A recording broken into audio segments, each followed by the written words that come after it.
News Talk, 95.1 FM and 790 AM. This is KFYO Mornings.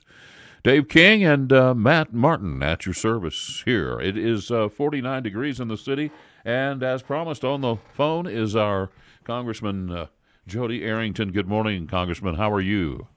I'm doing great. It's just like old times. I'm in my little red truck watching the sunrise, gorgeous West Texas morning, food, fuel, and fiber everywhere on my way to Big Spring for a Get Out the Vote rally, and it's great to be with y'all. Oh man, I'm telling you, Matt and I have been talking, of course, about tomorrow.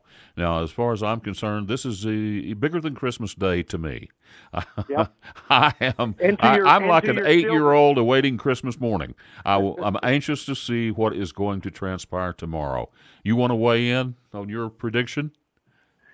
Well, it's going to be a close call in terms of us keeping the majority in the House. I mean, what's at stake is Nancy Pelosi having the gavel.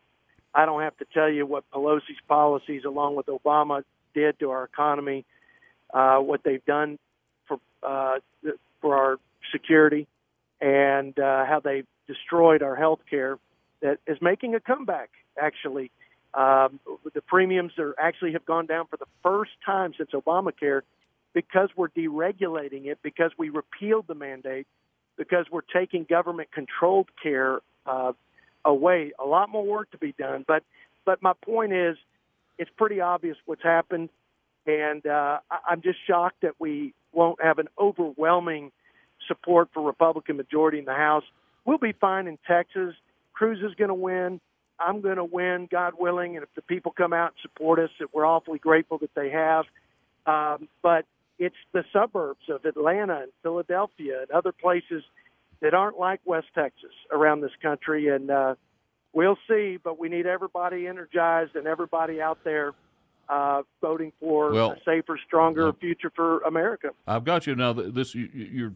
You're speaking my language now, but this is something I don't understand. I'm much older than you guys, and I have seen a lot of elections. And I was telling Matt this morning and telling our audience that in all the elections I've seen, I don't believe I can recall ever seeing one like this where you have a president that's been in power for 2 years, and literally everything is going in the right direction. But yet, we probably are going to lose the House. And I'm thinking, what are people thinking? What do you think is the cause? I think Matt says it's mostly the media, and I agree with that. I also think Trump is a little bit at fault. He's alienated a lot of those moderates. I think it's a few factors. One, there's been a shift in the culture in this country. Politics just is a reflection of the culture. That battle is still being fought, and that's for another conversation. But the other is the media obviously is not playing the wins on the economy. I mean, they're focused on – they don't really have much of an agenda. They're just trying to make this president seem like he's sowed seeds of chaos and that there's more uncivil behavior and obstruction because of this sort of shirts and skins mentality. But that couldn't be further from the truth, because we've actually passed more bipartisan legislation in this Congress under the leadership of this president than we have in 20 years. You wouldn't know it listening to the media, though, would you? You wouldn't. So, yeah, and I do think he is rallying the base like we've never seen before, only since post 9/11 George W. Bush. But we're going after independents and the moderates nationally. I think ultimately, Dave, they're going to say, my life's better. The job market looks good. I feel safer. I don't know what the shenanigans that the left pulled during the Kavanaugh hearings, but I don't want any part of it. I think ultimately we're going to be okay, but it is really close. And I'm surprised, like you, with all the results that we've gotten with the unified Republican leadership, with the president at the top of the ticket, at the helm, that it's even a close race, but just that's where we are as a country. All right, Congressman, let's take a break real quick, and we'll come back. We'll have a decent segment on the other side. You got it. Thanks. And we're back, and let's jump right back on the phones and make good use of our time remaining with Congressman Jodey Arrington. Okay, Congressman, one quick question. After the election, worst case scenario, Democrats control the House. What does the next 2 years look like in Washington? Endless investigations in the House, more leftist resistance and obstruction led by Nancy Pelosi. This president will be hogtied.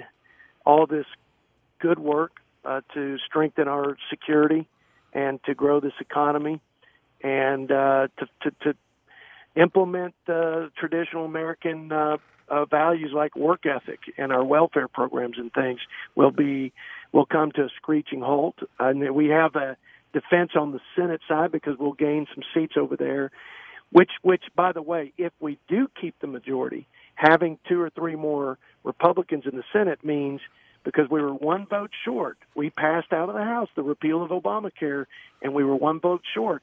If we keep the House, you can be sure that we're going to run the full repeal of Obamacare back through, among other things. But yeah, it would be obstruction, resistance, and investigation every day. And Congressman, I had a question about the 14th Amendment. We've got this caravan coming up, and we were talking about potentially, them having kids over here and those kids becoming citizens.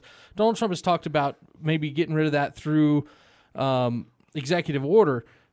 Do you think he's able to do that? If not, can Congress do that? And would it take 60 votes in the Senate to ensure not getting filibustered?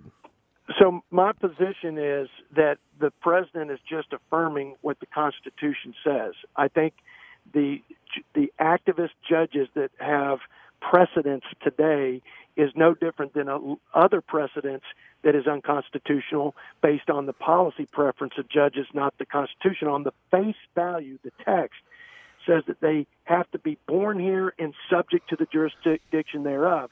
So it fails on that second prong, subject to the jurisdiction thereof, because their full allegiance isn't to this country. The intent, when you look at the guy that carried the 14th Amendment, Jacob Howard, said he didn't intend it for foreigners, for the alien, for the children of folks from ambassadors, et cetera. So, I mean, it is clear in every way, including common sense, that people can't break into the country illegally, have children, and all of a sudden they have the rights and privileges of citizenship.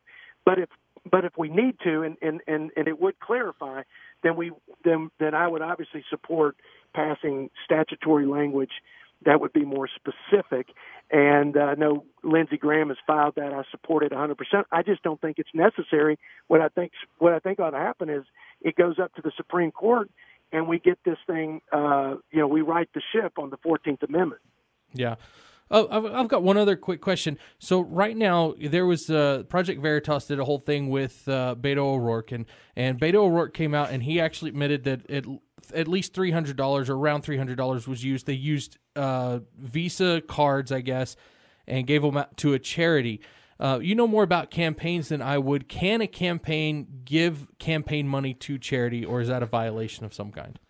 I believe that's a violation. I mean, we have folks that help us with that, so we can have double the oversight and assurance that we don't make any missteps. But my understanding is you can't give money that was given to your campaign to charitable organizations. They're pretty strict rules in campaign finance, and that seems to be a foul of any campaign finance rules that I know of. Congressman, do you think? Again, that in that worst case scenario, that the Democrats would pursue impeachment against Donald Trump? Absolutely. I mean, tell me. This is what I've never understood. What would they impeach him for doing? Dave, if it were logical and if it were based on reason and common sense, then we wouldn't be talking about the Democrat Party at this point, or Nancy Pelosi and her minions. So I don't know what grounds. I think they will use obstruction of justice. They will, I don't know, but they will find something ticky-tack with no basis, and it won't matter, Dave. It's not that they will be successful in impeaching him. they'll be successful in tying him up and preventing him from, it'll be at a minimum a distraction to a president that is fighting every day to do what he said he would do, and he's been extremely successful, and it's just enraging the other side. Okay, Congressman, we only have about a minute left. I've got one other quick question. If the Republicans only hold the House by 1 or 2, are there some Republicans that would jump over to Nancy Pelosi's side of the fence? You mean and switch parties? Well, not switch parties, but actually vote for Nancy Pelosi as the Speaker of the House. If we hold the majority, or if y'all hold it by 1 or 2. No way. Okay. No way. Now we've learned. It took us a while to learn how to govern together as a unified Republican Congress, but we did it, and we have a lot of momentum. You give us the gavel and control of Congress, and there's just going to be a whole lot more of what we've been doing, which has been good. Congressman, hard break coming up. Thank you so much for calling in this morning. Thank you, Congressman. Good luck. Good to be with y'all. Go West Texas. You betcha. It is coming up here on 8 o'clock on KFYO Mornings with Dave King and Matt Martin. 49 degrees in the Hub City this morning. Back with more in the final half hour after this.